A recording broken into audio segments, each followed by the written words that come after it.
ጤና ይስጥልን የተከበራችሁና የተወደዳችሁ የአስራት ቤተሰቦች ሰላምታችን በእያላችሁበት ይድረሳችሁ እያልን የዕለቱን ዜናዎች ይዘንላችሁ ቀርበናል። በቅድሚያም አበይቶቹን እናስቀድማለን። የአገዛዙን ወታደራዊ መዋቅር ክፉኛ ያናጋና የፋኖን እያደገ የመጣ ስልታዊ ብቃት ዳግም ያረጋገጠ ታላቅ ድል በደቡብ ወሎ ተመዝግቧል። የአማራ ፋኖ ብሔራዊ ንቅናቄ የምኒልክ ዕዝ አርበኞች የጠላትን የብረት ምሽግ በመሰባበርና የብልጽግና ኃይልን አይቀጡ ቅጣት በመቅጣት ቁልፍ ወታደራዊ ፋይዳ ያላትን ወግዲ ከተማን በቁጥጥር ስር አውለዋል። ይህ ድል የአገዛዙ መዳከም ብቻ ሳይሆን የፋኖን ወደ ስልታዊ ማጥቃት መሸጋገር ያበሰረ አጋጣሚ ሆኗል። ተጨማሪውን ይዘናል። የሸዋ ጠቅላይ ግዛት አሳምነው ዕዝ የክፍለ ጦር አባላት በፈጸሙት የከተማ ውስጥና የገጠር ግንባር ኦፕሬሽኖች የአገዛዙን ሰራዊት በመቅጣት የድል ባለቤት መሆናቸው ተገለጸ። በእንጨቆረር ከተማ ድንገተኛ ጥቃት በመፈጸም የሻምበል አመራሩን ጨምሮ በርካታ ምርኮኞችንና ቁሳቁሶችን የማረኩት የአጼ ዘርዓ ያዕቆብና የአጼ አምደ ጽዮን ኮር አሃዶች በመንዛ አውራጃም የጠላትን ወራሪ ኃይል በሁለት ግንባር መጥተው መመለሳቸው ተሰምቷል። ዝርዝሩ ተሰናድቷል። የብልጽግናው አገዛዝ በጦር መሳሪያ ግዢ ከሰሃራ በታች ካሉ የአፍሪካ ሀገራት አራተኛ ደረጃ ላይ መድረሱን የስቶክሆልም ዓለም አቀፍ የሰላም ጥናት ተቋም አጋለጠ። ተቋሙ እንዳለው ከሰሃራ በታች ያሉ የአፍሪካ ሀገራት የጦር መሳሪያ ግዢ መጠን አነስተኛ ቅናሽ ቢያሳይም የብልጽግናው አገዛዝ ፍላጎት ግን በመጨመር ላይ ነው። ለዚህም በምክንያትነት ያቀረበው የኢትዮጵያ የእርስ በርስ ጦርነት መባባስና የውጭ ስጋት መጠን እየጨመረ መምጣቱን እንደሆነ ገልጿል። ዝርዝሩ ተሰናድቷል። ጠመንጃ መሬትን ሲቆጣጠር፣ ጥበብ ደግሞ ልብና አእምሮን ትገዛለች። ጥበብ የነጻነት ትግል አንዱ አካል መሆኑን በተግባር ያሳየው የሸዋ ጠቅላይ ግዛት ያሳምነው ዕዝም ላለፈው አንድ ወር ለወታደራዊ ኪነት ቡድን አባላቱ ሲሰጥ የነበረውን ጥልቅ የግንዛቤ ማስጨበጫና የርዕዮተ ዓለም ስልጠና በስኬት ማጠናቀቁን ገልጿል። በዙ ስር የሚንቀሳቀሰው የወታደራዊ ኪነት ቡድንም ትግሉን በጥበብ መሳሪያነት ለማገዝ የሚያስችለውን ወታደራዊና ስነልቦናዊ ተሃድሶ በድል አጠናቆ ወደ ተግባር መሰማራቱም ተሰምቷል። ዝርዝሩን ይዘናል።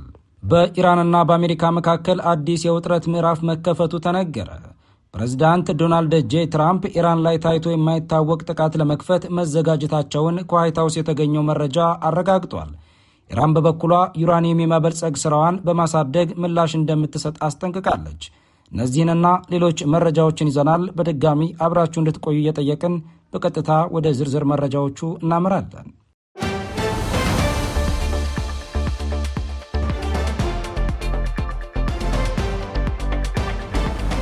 የአገዛዙን ወታደራዊ መዋቅር ክፉኛ ያናጋና የፋኖን እያደገ የመጣ ስልታዊ ብቃት ዳግም ያረጋገጠ ታላቅ ድል በደቡብ ወሎ ተመዝግቧል። የአማራ ፋኖ ብሔራዊ ንቅናቄ የምኒልክ ዕዝ አርበኞች የጠላትን የብረት ምሽግ በመሰባበርና የብልጽግና ኃይልን አይቀጡ ቅጣት በመቅጣት ቁልፍ ወታደራዊ ፋይዳ ያላትን ወግዲ ከተማን በቁጥጥራቸው ስር አውለዋል። ይህ ድል የአገዛዙን መዳከም ብቻ ሳይሆን የፋኖን ወደ ስልታዊ ማጥቃት መሸጋገር ያበሰረ አጋጣሚም ሆኗል። በአማራ ክልል እየተካሄደ ባለው የህልውና ተጋድሎ የፋኖ ኃይል በደቡብ ወሎ ዞን የምትገኘውንና እጅግ ከፍተኛ ወታደራዊ ስልታዊ ጠቀሜታ ያላትን ወግዲ ከተማን ሙሉ በሙሉ መቆጣጠሩ ተረጋግጧል። ለቀናት ሲካሄድ የቆየውንና እጅግ ከባድ የነበረውን ውጊያ ተከትሎ የፋኖ አርበኞች የጠላትን ከባባድ ምሽጎች በመስበርና የደፈጣ ጥቃቶችን በማድረስም የአገዛዙን ሰራዊት በከፍተኛ ሁኔታ መደምሰስ ችለዋል። በኦፕሬሽኑ ወቅትም በርካታ የአገዛዙ ወታደሮች የተደመሰሱ ሲሆን ቁጥሩ ቀላል የማይባል የሰራዊቱ አባላትም እጃቸውን ለፋኖ መስጠታቸው ተሰምቷል። በጉዳዩ ላይ አስተያየታቸውን ያጋሩን ወታደራዊ ተንታኝ በበኩላቸው ወግዲ ከተማን መቆጣጠር ለፋኖ ኃይሎች ተራ ድል ብቻ አይደለም፣ ይልቁንም በጦርነቱ ሂደት ውስጥ ትልቅ ለውጥ የሚያመጣ ስትራቴጂካዊ ስኬት ነው ብለዋል። ተንታኙ አክለውም ከተማዋ ለአጎራባች ወረዳዎችና ለወታደራዊ እንቅስቃሴዎች ቁልፍ መገጣጠሚያ በመሆኗ የአገዛዙን የሎጂስቲክና የኃይል ማጠናከሪያ መስመሮች በእጅጉ ያቋርጣል ብለው የአገዛዙ ሰራዊት በከፍተኛ ጥበቃና በከባድ መሳሪያ ይዞት የነበረውን ምሽግ በፋኖ መነጠቁ በሰራዊት ውስጥ ያለውን የመዋጋት ተነሳሽነት ወይም ሞራል ክፉኛ ጎድቶታል ሲሉ ገልጸዋል። ይህ ድል የፋኖን እያደገ የመጣ ወታደራዊ ብቃትና የአገዛዙን መከላከያ ሰራዊት መዳከም ቁልጭ አድርጎ ያሳየነውም ተብሏል። በተለይ ፋኖ አሁን ላይ ራሱን ከመከላከል ወጥቶ የተደራጁና የተቀናጁ ጥቃቶችን በመሰንዘር ከተማዎችን የማስለቀቅና የመቆጣጠር ብቃቱ መጎልበቱን አስመስክሯል። በወግዲ በተደረገው ኦፕሬሽንም በርካታ መካከለኛና ቀላል መሳሪያዎች፣ 45 የሚጠጉ ክላሽንኮቭ ጠመንጃዎች እንዲሁም በሺዎች የሚቆጠሩ ጥይቶች በፋኖ እጅ መግባታቸው የፋኖን የትጥቅ አቅም በጠላት ንብረት ላይ የመገንባት ስትራቴጂ ስኬታማነት ያሳየ ሆኗል። አገዛዙም በየአቅጣጫው በሚከፈቱበት ጥቃቶች ምክንያት ኃይሉን ማዘዝና መቆጣጠር ወደማይችልበት ደረጃ እየደረሰ መሆኑንም ወታደራዊ ተንታኞች ይገልጻሉ። ያገዛዙ ሰራዊትም ለህዝባዊ ጥያቄ ምላሽ ከመስጠት ይልቅ ለስልጣን ዕድሜ ማራዘሚያነት መዋሉም ውስጣዊ መከፋፈልና ሽሽትን እየወለደ ይገኛል። የወግዲ ከተማ በፋኖ ቁጥጥር ስር መዋልም የአማራ ህዝብ ትግል አዲስ ምዕራፍ ላይ መድረሱን የሚያበስር ነው ተብሏል። የምኒልክ ዕዝ አርበኞችም ተጋድሎ እስከ ድል ይቀጥላል በማለት ቁርጠኝነታቸውን የገለጹ ሲሆን በአሁኑ ወቅትም በከተማዋና በአካባቢዋ አንጻራዊ መረጋጋት ሰፍኖ ፋኖዎች የአካባቢውን ሰላም በማስከበር ላይ እንደሚገኙ ተገልጿል። ዝርዝር መረጃዎችንና ቀጣይ የድል ዜናዎችን ተከታትለን ወደ እናንተ የምናደርስ ይሆናል።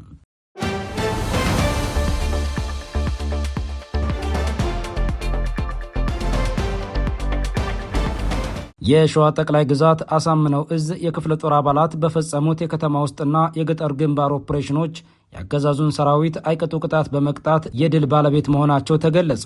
በእንጨት ቆረር ከተማ ድንገተኛ ጥቃት በመፈጸም የሻምበል አመራሩን ጨምሮ በርካታ ምርኮኞችንና ቁሳቁሶችን የማረኩት የአጼ ዘርዓ ያዕቆብና የአጼ አምደ ጽዮን ኮር አሃዶች በመንዝ አውራጃም የጠላትን ወራሪ ኃይል በሁለት ግንባር መጥተው መመለሳቸው ተሰምቷል።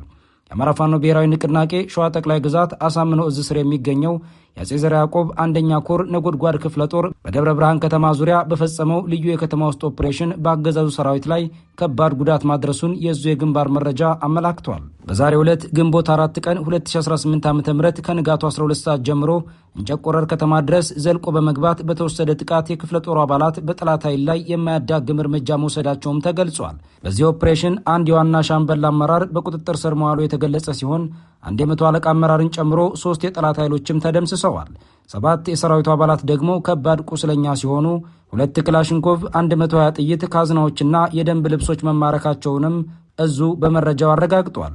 በተመሳሳይ መረጃ በሸዋ ጠቅላይ ግዛት በመንዝ አውራጃ የሚንቀሳቀሰው የአጼ አምደ ጽዮን ኮር የምኒልክ ክፍለ ጦር አሃዶች በሁለት ግንባር ተከፍቶ የመጣውን የአገዛዙን ጥምር ጦር መምታታቸው ታውቋል። ከመንዝ ላሎ ምድር ወረዳ ወገሬ ከተማ ወደ ጦለኖስ ወረዳ ሲንቀሳቀስ በነበረው ኃይል ላይ በተወሰደ እርምጃም 2 የመከላከያ አባላት ሲገደሉ ከ4 በላይ የሚሆኑት ደግሞ ቆስለዋል ተብሏል። በሌላ በኩል ከመንዝ ቀያ ወረዳ ዘመሮ ከተማ ተነስቶ ወደ ክምር ድንጋይ በማቅናት ላይ የነበረው የጠላት ጦር በምኒልክ ክፍለ ጦር ሻለቆች ክፉኛ መመታቱና ቁጥሩ በውል የማይታወቅ የጠላት ኃይልም ሙትና ቁስለኛ መሆኑ ተገልጿል። ያሳምነው ዕዝ በግንባር መረጃው እንዳመለከተው በጦር ሜዳ ሽንፈት የገጠመው የአገዛዙ ሰራዊትም በመንዝ ላሎ ወረዳ የጦልና አካባቢው ነዋሪዎች ላይ ዝርፊያ ፈጽሟል ብሏል። በተለይም የአቶ ታምሮ ወንደሰን የተባሉ ግለሰብ መኖሪያ ቤትን ሰብሮ በመግባት ከ37,000 ብር በላይ ጥሬ ገንዘብ መዘረፉንና በሞተር ስራ ላይ በተሰማሩ ወጣቶች ላይም ተመሳሳይ የንብረት ዘረፋ በአገዛዙ ሰራዊት አባላት መፈጸሙን የኮሩ መረጃ ጨምሮ ገልጿል።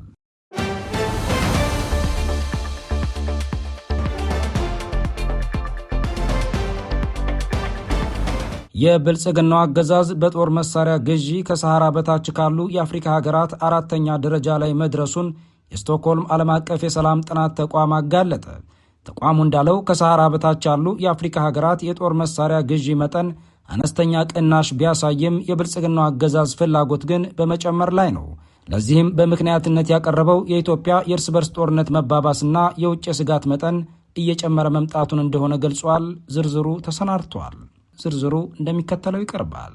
የአብይ አህመድ አገዛዝ ወደ ስልጣን ከመጣ ወዲህ ከሚታወቅባቸው መንግስታዊ ባህሪያት ውስጥ የእርስ በርስ ጦርነት ዋናው ነው። አገዛዙ ስልጣን ከያዘ ጀምሮ በእርስ በርስ ጦርነት አብዛኛው የአገሪቱን ክልል በማመስ ላይ ይገኛል። በቀጣይነትም አገዛዙ በስልጣን እስካለ ድረስ ይሄው አዙሪት ተጠናክሮ እንደሚቀጥል የብዙዎች ፖለቲካዊ ተንታኞች እምነት ነው።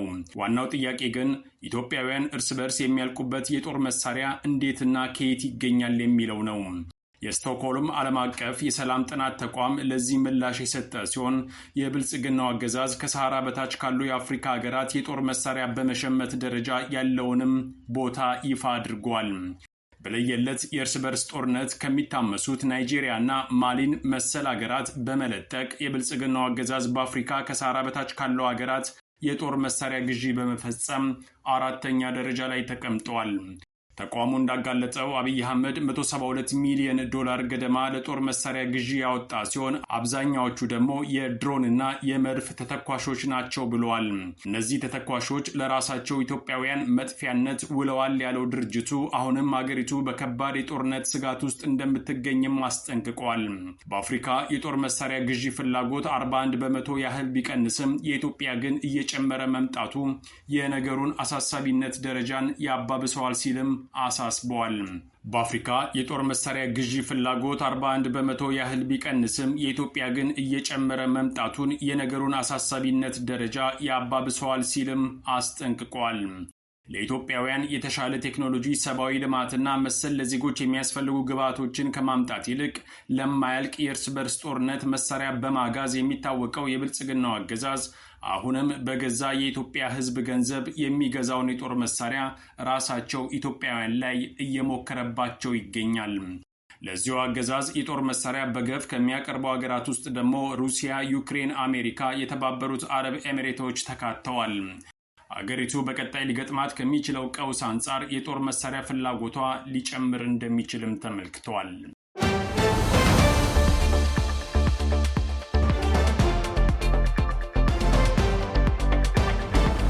ጠመንጃ መሬትን ሲቆጣጠር፣ ጥበብ ደግሞ ልብና አእምሮን ትገዛለች። ጥበብ የነጻነት ትግል አንዱ አካል መሆኑን በተግባር ያሳየው ያሳምነው እዝም ላለፈው አንድ ወር ለወታደራዊ ኪነት ቡድን አባላቱ ሲሰጥ የነበረውን ጥልቅ የግንዛቤ ማስጨበጫና የርዕዮተ ዓለም ስልጠና በስኬት ማጠናቀቁን አሳውቋል። በዙ ስር የሚንቀሳቀሰው የወታደራዊ ኪነት ቡድንም ትግሉን በጥበብ መሳሪያነት ለማገዝ የሚያስችለውን ወታደራዊና ስነልቦናዊ ተሃድሶ በድል አጠናቆ ወደ ተግባር መሰማራቱም ተሰምቷል። የአማራ ፋኖ ብሔራዊ ንቅናቄ አፋብን የሸዋ ጠቅላይ ግዛት አሳምነው እዝ ላለፈው አንድ ወር ለኪነት ቡድን አባላቱና አመራሮቹ ሲሰጥ የነበረውን ጥልቅ የግንዛቤ ማስጨበጫና የተሃድሶ ስልጠና በደማቅ ሁኔታ ማጠናቀቁንም ገልጿል። ጥበብ ለነጻነት በሚል መሪ ቃል የተሰጠው ይህ ስልጠና በዋናነት በሶስት ዘርፎች ላይ ያተኮረ እንደነበረም ተገልጿል። ሰልጣኞቹ የትግሉን ስትራቴጂካዊ ግቦች፣ የአማራን ሕዝብ ታሪካዊ ጥያቄዎችና የጥበብን ሚና በሚገባ እንዲረዱ ማድረጉንም እዙ ለአስራት ባደረሰው የግንባር መረጃ አሳውቋል። በተለይም በጦር ግንባርና በማህበረሰቡ ውስጥ የሞራል ግንባታ ስራዎችን በብቃት መምራት በሚችሉበት ጥበብ ላይ የስነ ልቦና ዝግጁነት ስልጠና መውሰዳቸውንም ገልጿል። ስልጠናው ጥበብን እንደ ሶፍት ፓወር በመጠቀም የጠላትን ፕሮፓጋንዳ ማክሸፍ በሚቻልባቸው ስልቶች ላይ ትኩረት ማድረጉም ተገልጿል። በስልጠናው ማጠናቀቂያ ላይ የአባላቱን ብቃት ለመመዘን የጽሑፍና የተግባር ፈተናዎች የተሰጡ ሲሆን ከፍተኛ ውጤት ላስመዘግቡ አባላትም የእውቅና ሽልማት ተበርክቶላቸዋል። በዕለቱ የተገኙት ከፍተኛ አመራሮችና ጥሪ የተደረገላቸው እንግዶችም በስልጠና መድረኩ እንደገለጹት ፋኖ በጠመንጃው ብቻ ሳይሆን በጥበቡም የሚታገል ኃይል መሆኑንና ይሄ ኪነት ቡድንም የትግሉ ድምፅና የታሪክ መዝጋቢ መሆኑንም አረጋግጠዋል። የአማራ ፋኖ ብሔራዊ ንቅናቄ ወታደራዊ ቃል አቀባይና የኪነት ቡድኑ የቦርድ ሰብሳቢ አርበኛ አበበ ሙላቱ በበኩላቸው የተሃድሶ የኪነት ቡድኑን ይበልጥ በማጠናከር ወደ ግንባርና ወደ ማህበረሰቡ በመሄድ የትግሉን መንፈስ በአዲስ ወኔ እንዲያቀጣጥሉ ያስችላቸዋል ብለዋል። አርበኛ አበበ አክለውም ጠመንጃ መሬትን ሲቆጣጠር ጥበብ ደግሞ ልብና አእምሮን ትቆጣጠራለች በማለት የኪነት ቡድኑ መጠናከር ትግሉ ተቋማዊ መልክ እንዲኖረውና ከባህልና እሴቶች ጋር እንዲተሳሰር ትልቅ ሚና እንደሚጫወትም ጨምረው ገልጸዋል።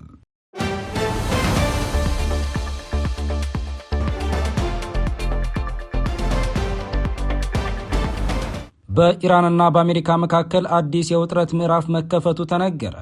ፕሬዚዳንት ዶናልድ ጄ ትራምፕ ኢራን ላይ ታይቶ የማይታወቅ ጥቃት ለመክፈት መዘጋጀታቸውን ከዋይት ሀውስ የተገኘው መረጃ አረጋግጧል። ኢራን በበኩሏ ዩራኒየም የማበልጸግ ስራዋን በማሳደግ ምላሽ እንደምትሰጥ አስጠንቅቃለች። ተጨማሪው እንደሚከተለው ይቀርባል።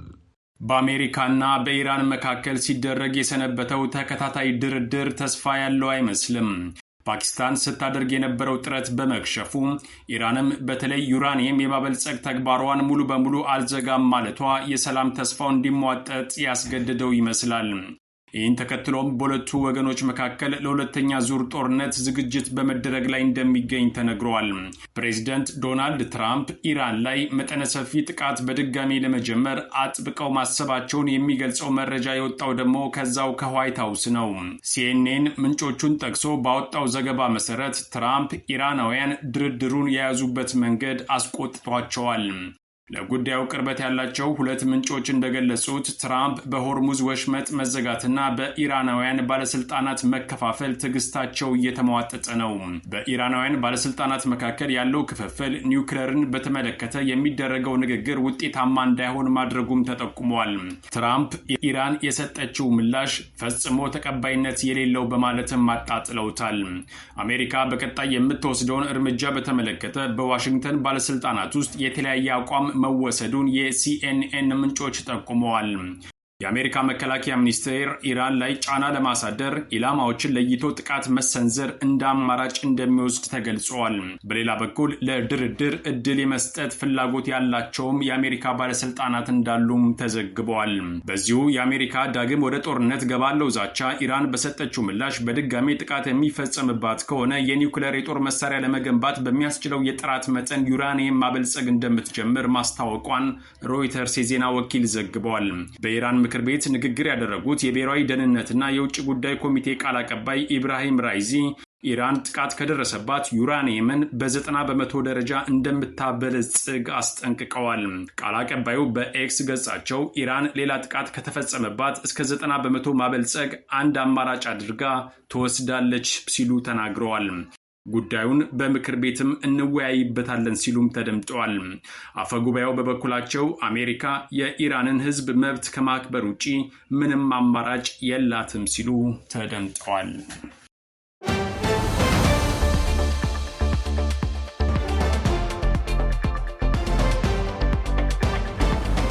ክቡራትና ክቡራን ቤተሰቦቻችን ለዛሬ ግንቦት 4 ቀን 2018 ዓ.ም የተሰናዱ መረጃዎቻችን የተከታተላችኋቸውን ይመስሉ ነበር። አብራችሁን ስለቆያችሁ ልባዊ ምስጋናችን ይድረሳችሁ እያለን በዚሁ እንሰናበታለን። አስራት ብሮድካስት ሰርቪስ